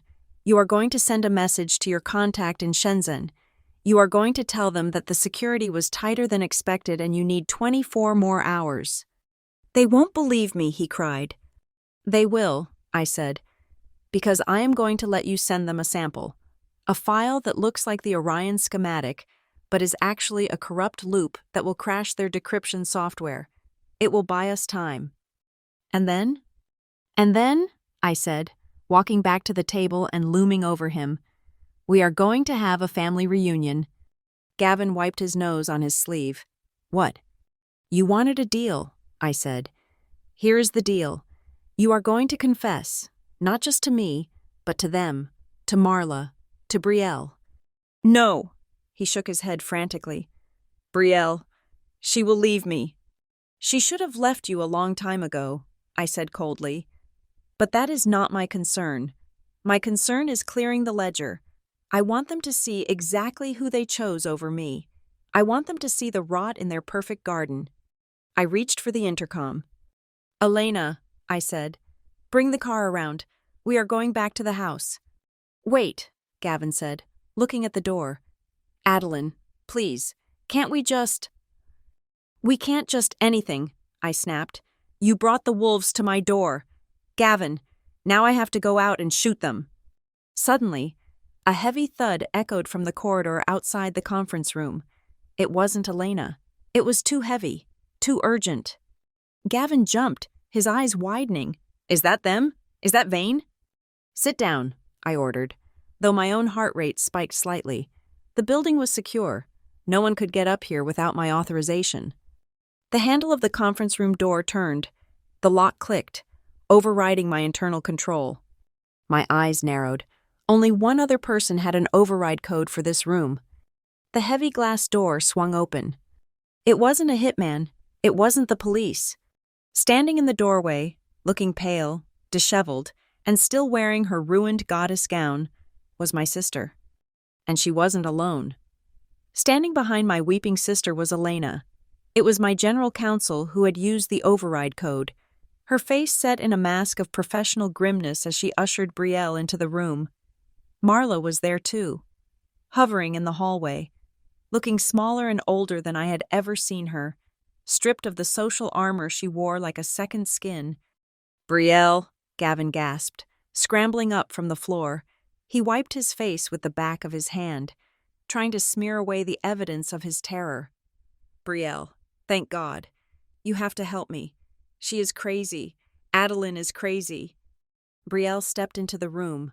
She looked from her husband, who was sweating and disheveled, to me, sitting calmly at the head of the obsidian table. She didn't run to him. She didn't scream at me. She just stood there, her hands resting protectively on her stomach, vibrating with a frequency of fear that filled the room. "Elena brought us here," Brielle said, her voice hollow. She said you were being arrested. Gavin." "No!" Gavin shouted, pointing a shaking finger at me. "That is what she wants. She is setting me up. She lured me here. Bree, she left the door open. She wants to frame me because she hates us. She hates that we are happy and she is alone." I didn't speak. I simply tapped the enter key on my laptop. The wall-sized screen behind me, which had been displaying the live feed of the empty alley, blinked and refreshed. A new document filled the high-definition display. It was a bank statement, but it wasn't mine. "What is that?" Marla asked from the doorway, stepping tentatively into the room. "That," I said, my voice cutting through Gavin's hysterics, "is the corporate ledger for Cross Global Ventures. The company Gavin claims is a boutique consulting firm advising Fortune 500 companies." I highlighted a column of figures. "Here are the incoming deposits," I said. 0, 0, 0 for 12 consecutive months. "That is a lie," Gavin screamed. "I have NDAs. My clients pay in cash or crypto for privacy." "And here," I continued, ignoring him, "are the outgoing expenses. This is where the money I lent you went. This is where the money from Marla's retirement fund went. This is where the second mortgage on your house went. I zoomed in. The names on the transaction list were not business vendors. They were not office suppliers or travel agencies. DraftKings, BetMGM, the Sapphire Gentlemen's Club, cash withdrawal, ATM casino floor. Brielle made a sound like a wounded animal. She walked closer to the screen, her eyes scanning the dates. April 3rd, she whispered. You said you were in Chicago for a conference. You said you were closing a deal with Boeing. I was, Gavin pleaded. Reaching for her arm, she flinched away from him. Baby, listen, those are fake. Adeline forged them. She is a hacker, remember? She owns a tech company. She can make the screen show whatever she wants. I cannot forge the withdrawal timestamps that match the GPS location of your phone, I said, which I also have. I clicked the next slide. A map appeared, showing a cluster of red dots. Every time you asked Brielle for money for business trips, your phone was pinging off cell towers in Las Vegas, Atlantic City, or the industrial district downtown where the illegal card games are held. Stop it! Gavin roared. He lunged toward the table, his face twisted in a snarl. You are ruining everything. You are trying to destroy my family because you are a jealous, barren spinster. Elena moved instantly, stepping between Gavin and the table, but I raised a hand. I didn't need protection from him. He was a man made of straw. I am not dragging you down, Gavin, I said. I am just turning on the lights. You are the one who decided to live in the sewer. You are evil, he spat. You invited us here to humiliate us? Fine, you win. Come on, Brielle, we are leaving. He grabbed Brielle's wrist, hard. Let go of me, Brielle said. Her voice was quiet, but it had a steel core I hadn't heard since we were children. Brie, do not listen to her, Gavin said, his desperation turning into aggression. We are walking out of here. We are going to sue her. We are going to take half this company for emotional distress. Think of the baby. We need the money for the baby. The baby, I repeated. You keep using that child as a shield. Gavin, it is disgusting. You do not get to talk about my child, he shouted. You do not know what it is like to have a family. You do not know what I did to provide for them. Provide? I stood up, slamming my hand on the table. The sound cracked like a whip in the silent room. You call stealing from your mother-in-law providing? You call embezzling from your wife's college fund providing? And tonight? Was tonight about providing? What about tonight? Marla asked, her voice trembling. What did he do tonight? Show them, I told Elena. Elena tapped her tablet. The screen behind me changed again. This time, it was a video, grainy, black and white infrared footage. It showed Gavin. Hood up, prying open the panel on the alley door. It showed him plugging in the jammer. It showed him creeping through the server room. At 8:42 p.m. tonight, I narrated, Gavin broke into this facility. He did not come to apologize. He came to steal. Steal what? Brielle asked, tears streaming down her face. Cash? No, I said. If he had stolen cash, I might have forgiven him. He tried to steal data, specifically, the schematics for our Project Orion thermal shielding. I pulled up the email intercept. Subject: Orion files. Recipient: unknown user. Shenzhen IP. Body: I have the drive. Transferring at midnight. Send the remaining $150,000 to the wallet address. The silence in the room was absolute. Even Marla, who barely understood how email worked, understood the word Shenzhen and the dollar amount. You were selling her company? Marla whispered. To the Chinese? It is just business, Gavin yelled, throwing his hands up. It is victimless. Northline makes billions. Who cares if another company gets a fabric pattern? It would have paid off the house. Brie. It would have paid for the baby's college. I did it for us.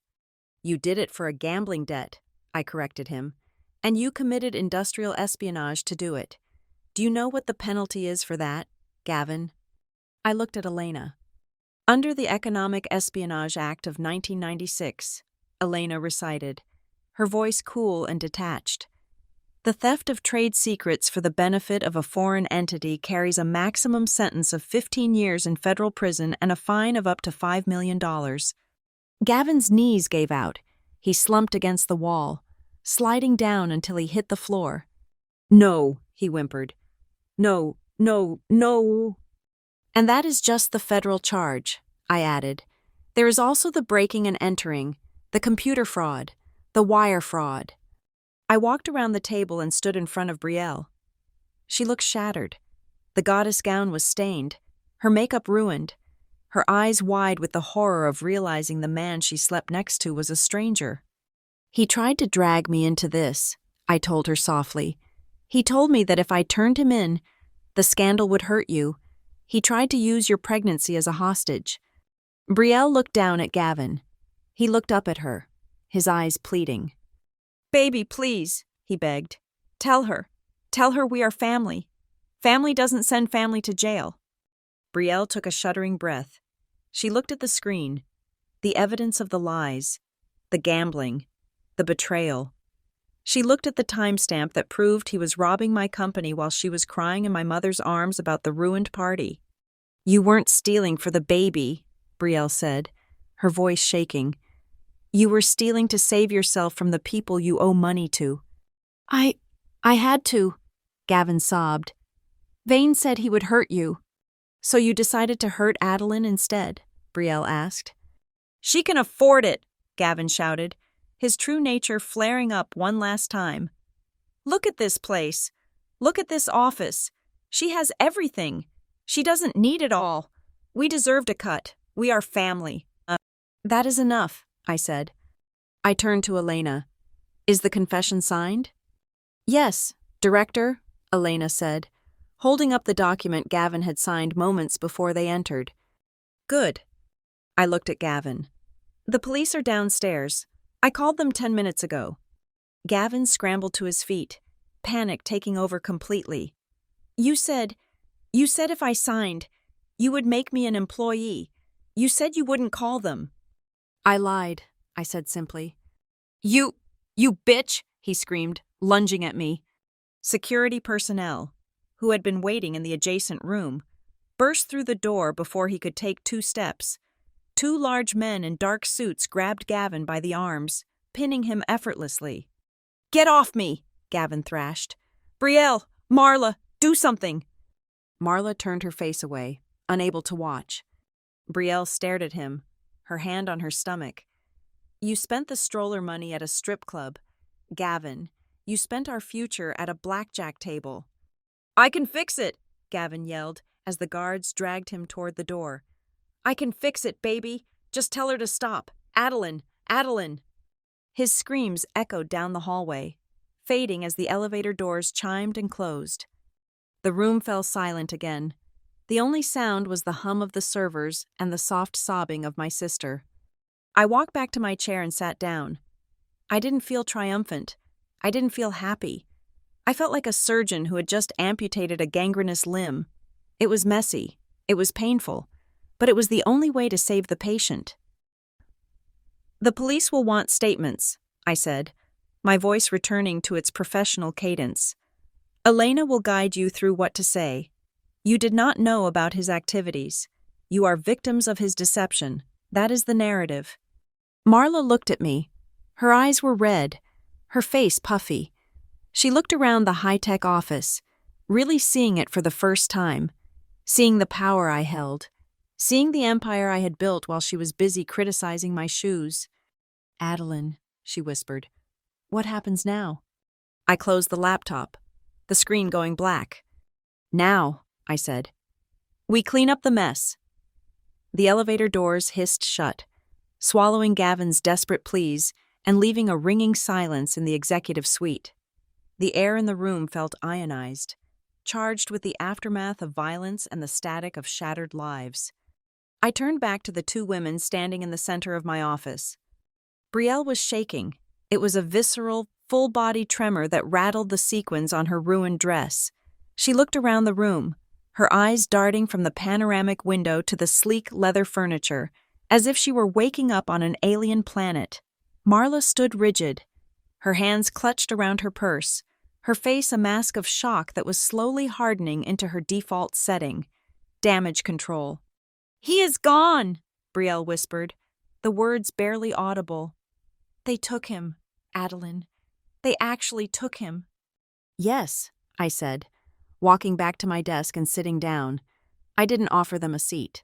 There were chairs available, high-end, ergonomic chairs worth $2,000 each, but I didn't gesture toward them. That is generally what happens when you confess to a felony in front of a recording device. Brielle let out a sob that sounded like a hiccup. "But what am I going to do? The house? The mortgage is in his name too. The accounts. You froze everything. I have a baby coming in 3 months. I have nothing." She looked at me, her eyes wide and wet, pleading for the sister she had known yesterday, the sister who fixed things, the sister who smoothed over the rough edges of reality with a checkbook. "I have appointments," Brielle continued, her voice rising in panic. "I have the obstetrician next week. I have the nursery to finish. Gavin said the money was coming tonight. He promised." "Gavin lied," I said simply. "He has been lying for a long time, and you chose to believe him because it was easier than asking where the money was coming from." "I didn't know," Brielle wailed. "I swear, Addie, I didn't know he was stealing from you. I thought business was good." "You thought business was good," I repeated, my voice devoid of inflection. "You thought his consulting firm, which has no website and no office, was generating enough revenue to support a $10,000 a month lifestyle. You are not stupid. Brielle, you are willfully blind." Marla stepped forward then. She had regained her composure. Pulling herself up to her full height, she smoothed the front of her Oscar de la Renta dress, the one I had paid for, and looked at me with a gaze that was meant to be authoritative. "Adeline, that is enough," Marla said sharply. "We can analyze how this happened later. Right now, we need to focus on the immediate problem. The reputation of this family is hanging by a thread." I looked at her, genuinely fascinated by her priorities. Her son-in-law was in a police cruiser. Her daughter was destitute, and she was worried about the country club newsletter. "The reputation," I echoed. "Yes," Marla said. "People saw the police. People saw the commotion at the party. We need to get ahead of this story. You need to issue a statement. Say it was a misunderstanding. Say Gavin had a mental health crisis. We can check him into a private facility. We cannot let him go to federal prison. Adeline, think of the shame. Think of how it will look for you." "For me?" I asked, raising an eyebrow. "You are a CEO," Marla argued. "Do you want headlines saying your brother-in-law is a thief? It reflects poorly on your judgment. For the sake of the company, and for the honor of the family, you need to make this go away. You have lawyers. You have influence. Drop the charges." I stared at them. I let the silence stretch out, filling the room like rising water. I waited. I waited for one of them to say the words. I waited for Marla to say, "I am sorry I made you sit in the shed." I waited for Brielle to say, "I am sorry I let them take your chair away." I waited for a single acknowledgement of the humiliation they had inflicted on me 6 hours ago. But it didn't come. Brielle was crying about her mortgage. Marla was negotiating for her social standing. Neither of them was looking at me. They were looking at the CEO of Northline Threadworks. They were looking at the problem solver. They had completely forgotten the woman they had erased from the table. "I have a question," I said softly. The quiet authority in my voice stopped Marla mid-sentence. They both looked at me. "If I had arrived at the party today with nothing," I began, choosing my words with the precision of a scalpel. "If I had walked into that garden wearing a thrift store dress, with no checkbook, no company, and no money to pay your bills. If I was just Adeline, the struggling receptionist." I looked directly into Marla's eyes. "Would you be standing here right now?" Marla blinked. "I do not understand the question." "It is very simple, Mother. If I couldn't save you, would I even exist to you?" I shifted my gaze to Brielle. If the credit card had declined today because I was broke, and not because I froze it, would you have asked the manager to bring a chair for me? Or would you have left me in the shed? The room went deadly silent. They couldn't answer. They couldn't lie. Because the lie would be too obvious even for them. And they couldn't tell the truth. Because the truth was too ugly to speak aloud. The truth was in the silence. The truth was that without the money, I was nothing to them. I was a prop, a background character, an aesthetic nuisance to be cropped out of the frame. That silence was the closure I didn't know I needed. It severed the final thread. "I see," I said. I picked up the phone on my desk. "Elena," I said, "please come back in." The door opened instantly. Elena had been waiting right outside. She walked in, her face impassive, holding a file folder. "I am setting some new ground rules," I announced, standing up. I walked around the desk to stand in front of them, maintaining a distance of 3 feet, a professional distance. "From this moment forward, you are not to contact me directly," I said. "You will not call my personal number. You will not come to my home. You will not come to this office." "Adeline, stop being dramatic," Marla scoffed, though there was a flicker of fear in her eyes now. "We are your family." "You are my relatives," I corrected. "There is a difference. If you have any concerns regarding the legal proceedings against Gavin, you may direct them to Elena. She represents the company. Since Gavin stole from the company, she is the point of contact." But what about me?" Brielle stammered. "Addie, I can't pay the mortgage. I can't pay the car lease. They are going to take everything." "Then let them take it," I said. Brielle gasped, clutching her chest. "You would let your sister be homeless? You would let your niece be born on the street?" "You will not be on the street," I said coldly. "Marla has a 3-bedroom house, a house that I pay for. You can live there. You can share a room. It will be just like when we were children." "But that house is old," Brielle cried. "It is 40 minutes from the city. My yoga studio is downtown. My friends are in St. Clair." "Then I suggest you get a job near St. Clair," I said. "I hear the country club is hiring waitstaff. Perhaps you can ask the manager if there are any openings. Just be careful not to spill champagne on the guests." Marla's face turned a shade of purple I had never seen before. "You are enjoying this," she hissed. "You are enjoying punishing us." "I am not punishing you," I replied. "I am simply resigning from my position as your savior. I am retiring." I turned to Elena. "Please escort Mrs. Cross and Mrs. Sharp to the exit. Their guest passes have expired." "Adeline, please." Brielle threw herself forward, trying to grab my hand. "Don't do this. I am scared. I don't know how to live like this. I don't know how to be poor." I stepped back, avoiding her touch. "You will learn," I said. I did. "Adeline!" Marla shouted as Elena stepped between us, her arm extended in a polite but firm barrier. "You owe us. We raised you." "And I have paid that debt," I said, my voice hard as iron. "I have the receipts to prove it. $700,000 over 10 years. Consider us even—" I turned my back on them. I walked to the window and looked out at the city lights. I heard Brielle sobbing, a raw, terrified sound. I heard Marla muttering curses about ungrateful children. I heard Elena's calm voice guiding them toward the door.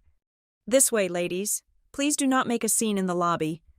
The heavy door clicked shut. The silence returned. But this time, it wasn't the silence of being ignored. It wasn't the silence of sitting alone in a rusted shed while a party raged without me. It was the silence of peace. I looked at my reflection in the glass. I looked tired. But for the first time in my life, I looked like myself. Not a daughter, not a sister, not a wallet. Just Adeline. I took a deep breath, filling my lungs with the cool, filtered air of my empire. Down below, on the street, I saw 2 figures exit the building. One was stumbling, supported by the other. They looked small from up here, insignificant. They walked toward the parking lot, likely to the Range Rover that would be repossessed in the morning. I watched them go. I felt a phantom twinge of pain, the ghost of a limb that had been severed. but it was fading fast. I walked back to my desk and sat down. I had a merger to finalize. I had a defense contract to review. I had a life to live. My phone buzzed. It was a text from the venue manager at St. Clair. Ms. Sharp, regarding the outstanding balance, the mother, Mrs. Sharp. She left her diamond brooch as collateral. She said you would come back for it. I stared at the message, even at the bitter end. Marla thought I would come back. She thought the hook was set too deep to ever be removed. I typed a reply. Keep it. It is a fake, just like them. I placed the phone face down on the desk. David, I spoke into the intercom. Still here, Director?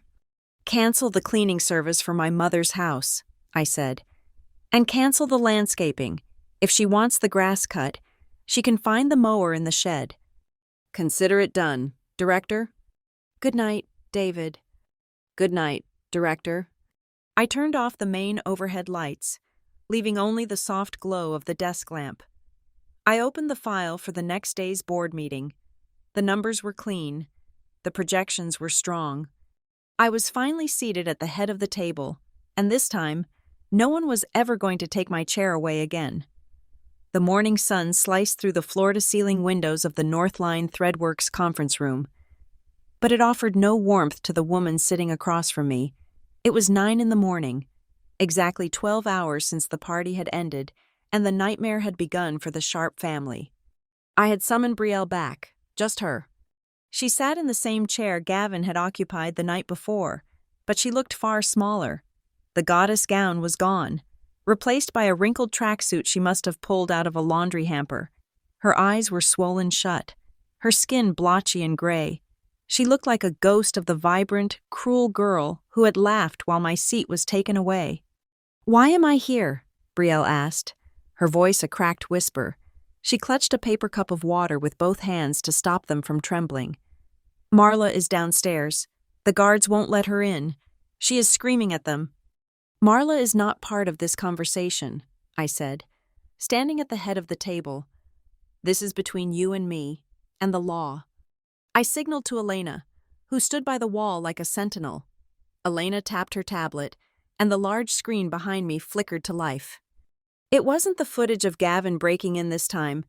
It was a timeline, a forensic accounting of the last 3 years. I brought you here to give you a choice. Brielle, I said. A choice you do not deserve, but one I am offering because you are carrying a child who did not ask to be part of this mess. What choice? She asked, looking up with a glimmer of pathetic hope. Are you going to help us? Are you going to pay bail? Look at the screen, I commanded. I pointed to a series of documents projected in high definition. These are tax returns, I explained. Joint tax returns filed by Gavin Cross and Brielle Cross for the years 2022 and 2023. I zoomed in on the signature line. Is that your signature? I asked. Brielle squinted. Yes, Gavin told me to sign. He said the accountant handled everything. The accountant, I said dryly. Gavin did not have an accountant. He used TurboTax and a lot of imagination. In these filings, you claimed income from a consulting business that did not exist. You claimed deductions for a home office that was actually a nursery. You signed federal documents verifying that money laundered from illegal gambling was legitimate business revenue. Brielle went still. The color began to drain from her face, starting at her neck and rising like a tide of sickness. I didn't know, she whispered. I just signed where he told me. And here, I continued, clicking to the next slide. This is the deed to the house. You are listed as a co-owner. That means the lien placed on the property this morning by the federal government applies to you as well. The house is considered an asset purchased with the proceeds of crime. Brielle dropped the water cup. It hit the table, splashing water over the obsidian surface, but she didn't react. She stared at the screen, her mouth opening and closing soundlessly. And finally, I said, delivering the final blow. This is an email thread between you and Gavin from 6 months ago. He writes, I need to get the money from Adeline. Just play nice at dinner. And you replied, just get the check. I don't care what you have to say to her. The silence in the room was absolute. "That establishes intent," I said calmly. "It establishes that you viewed me as a target. It suggests you were complicit in his financial manipulation of me, even if you didn't know about the espionage." Brielle turned pale. It wasn't just a figure of speech. I watched the blood leave her face so completely that her skin looked like wax. Her lips turned blue. She gripped the edge of the table, her knuckles white, as the reality of her position crashed down on her. She wasn't just a victim of a bad husband. She was a co-conspirator in her own destruction. "Am I going to jail?" she choked out. "That depends," I said. I placed a single folder on the wet table in front of her. "You have two options. Brielle, option 1. You leave this room and hire your own lawyer. I will hand over these emails and tax documents to the FBI. They will likely view you as an accessory to fraud and money laundering. You will face trial alongside Gavin. The house will be seized. You will give birth in the infirmary of a federal detention center." Brielle let out a high-pitched keen, a sound of pure terror. No, Adeline, please, you can't." "Option 2, I interrupted, my voice hard. "You sign this document." She looked at the folder as if it were a bomb. "What is it?" "It is a full severance agreement," I said. "It states that you are voluntarily surrendering all claims to the house and the assets to satisfy the debts Gavin owes Northline. You will cooperate fully with the prosecution against Gavin. You will testify that he coerced you, and in exchange, I will seal these emails. I will not press charges against you for the funds you helped him spend." "But if I sign this, I have nothing," Brielle sobbed. "The house, the car, it all goes?" "It is already gone," I said. "The only thing you are negotiating for now is your freedom." Brielle looked at the pen Elena had placed next to the folder. She looked at the screen where her own words, "Just get the check," condemned her. "I have to sign," she whispered, tears dripping onto the table.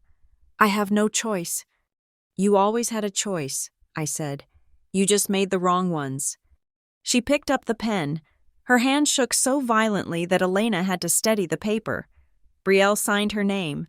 It was a messy, jagged scrawl, the signature of a woman signing away her past life. "Done," Elena said, pulling the folder away instantly. "Now," I said. "Stand up." "Where are we going?" Brielle asked, wiping her nose on her sleeve. "You are leaving," I said. "But first, look to your left." I pointed to the glass wall that overlooked the main corridor of the executive floor. Brielle turned. At that exact moment, the elevator doors at the far end of the hall opened. 2 federal agents walked out, flanking a man in handcuffs. It was Gavin. He was being transferred from the holding cell to the federal courthouse for arraignment. He looked broken. His tie was gone, his shoelaces were removed, and his expensive suit was rumpled and stained. He walked with his head down, defeat radiating from him in waves. "Gavin!" Brielle screamed, slamming her hands against the glass. Gavin looked up. He saw her. He saw me standing behind her. He didn't scream back. He didn't beg. He just looked at me with eyes full of fear and regret. And then he looked at his wife, the wife who had just signed a deal to testify against him. The agents pushed him forward. He disappeared into the service elevator. Brielle slid down the glass wall, collapsing into a heap on the floor, sobbing uncontrollably. "He is gone," she wailed. "My life is over." "Your life of spending my money is over," I corrected her.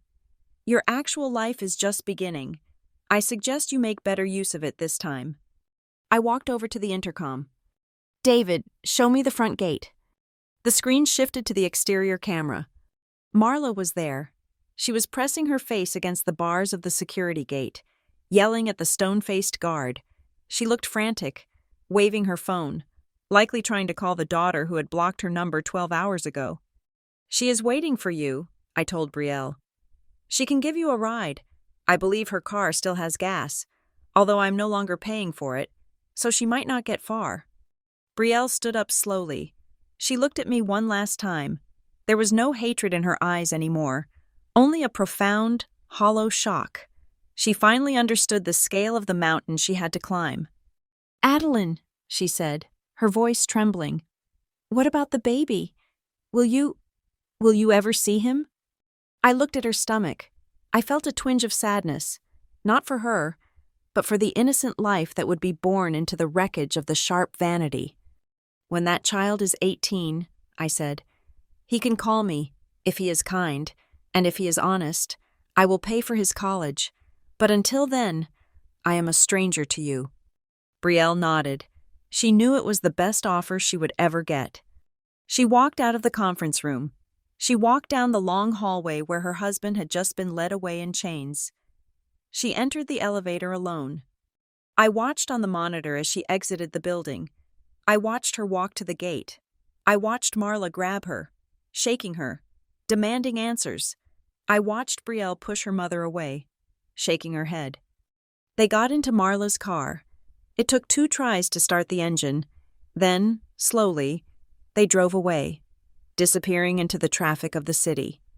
The room was silent. "Shall I call the cleaning crew?" Elena asked, looking at the water spilled on the table. "No," I said. "I will do it." Elena looked surprised, but she nodded and left the room, closing the door softly behind her. I grabbed a handful of paper towels. I wiped up the water Brielle had spilled. I wiped away the tears she had left on the table. I polished the black obsidian until it shone like a mirror. It was clean. Everything was clean. I walked to the window and looked out at the city skyline. The world looked different today, brighter, sharper. I had spent my life trying to buy a seat at a table where I wasn't wanted. I had spent my energy trying to please people who only saw me as a resource. But the table was gone now. The parasites were gone. I pressed my hand against the cool glass. "Goodbye, Brielle," I whispered. "Goodbye, Mom." I turned around and looked at my office. It was full of light. It was full of potential. It was mine. I sat down in my chair, the chair that no one could ever take away from me. I opened my laptop and started typing. I had a company to run. I had an empire to expand. And for the first time in 30 years, I was free. Thank you so much for listening to this story. I truly hope you enjoyed seeing Adeline finally take back her power and put her family in their place. It is always satisfying to see justice served, isn't it? I would love to hear from you in the comments section below. Please tell me, where in the world are you listening to this story from? It is amazing to connect with listeners from all over the globe. And if you enjoyed this drama, please do not forget to subscribe to the channel Lila Revenge Stories. Hit that like button on the video, and press the hype button to help this story reach even more people who need a little reminder that sometimes the best revenge is simply cutting the cord and succeeding on your own. Thank you for your support, and I will see you in the next story.